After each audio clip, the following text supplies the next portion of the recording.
In this video, I'll show you how to use lead and lag. These are two window functions in SQL that allow you to access the next or previous row's value within a data set. So this can be very useful for things like time series analysis, stock prediction, trend detection, or any comparisons that you want to make across the rows in a data set. So this has many real-world applications as well. And in this video, I'm going to show you how to use it for stock price comparisons.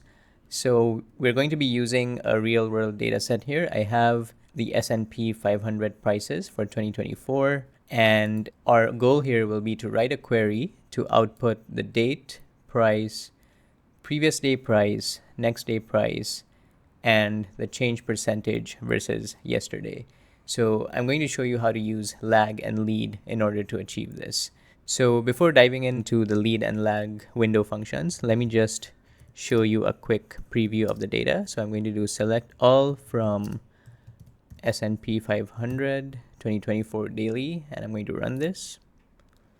And as you can see, we have two columns here in our data set. So the first column is basically the date, and the second column is the price. So these are the two existing columns, and we will have to add three new columns. So that is previous day price, next day price, and change percentage versus yesterday. So the first thing we'll do is select the existing columns in the data set. So that is date and price. Now, for the previous day price, this is where we can use the function lag. So what lag does is it basically fetches the previous row's value. So in this case, we want the previous day's price. So I'm going to put lag of price and then over order by date. And then I'm going to store this as previous day price. Cool. So what this will do is it will arrange the data set by date in chronological order, and then it will get the previous day's price and save that in a new column called previous day price. So we'll do the same thing for the next day price, but in this case, instead of lag, we will use lead. So I'm going to copy the same thing, but just change the lag to lead, and then change the previous to next. And that should give us the next day's price based on the existing row. And then the last thing that we'll do is calculate our change percentage versus yesterday. So our change percentage versus yesterday is basically today's price, which is just price, minus yesterday's price. So I'm going to copy what we specified here for the lag, since this is our previous day price.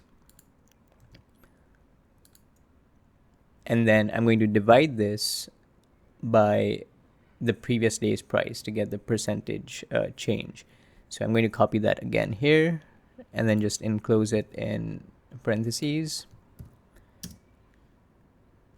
And we will times this by 100 to get the percentage. And then I'm going to save this as change percentage versus yesterday. Cool. So let us now finish off our query by doing a from S&P 500 2024 daily. And that should be it. So let me try running this. And we now have three new columns.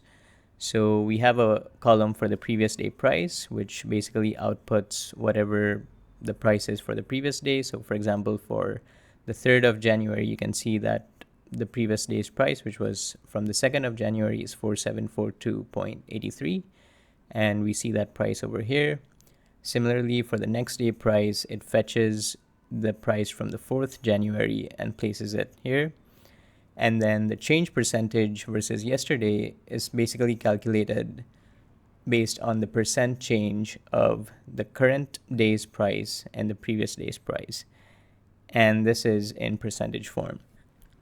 And that's basically it. So that is how you use lead and lag in SQL. This was just a very simple example, but you could use lead and lag in several other applications as well. You know, things like customer retention or doing churn analysis, looking at things like website user journey analysis, In logistics, when you're trying to track shipping, you can use lead and lag as well. In banking, lead and lag is often used in fraud detection to kind of look at the previous transaction times and amounts. For example, to see if two transactions happened within a very short span of time, then it might indicate fraudulent activity. And in manufacturing, you can use it in things like quality control to just track your machine defects. So yeah, these are two very powerful functions and definitely two of my favorite functions in SQL. So if you found this video helpful, don't forget to like and subscribe.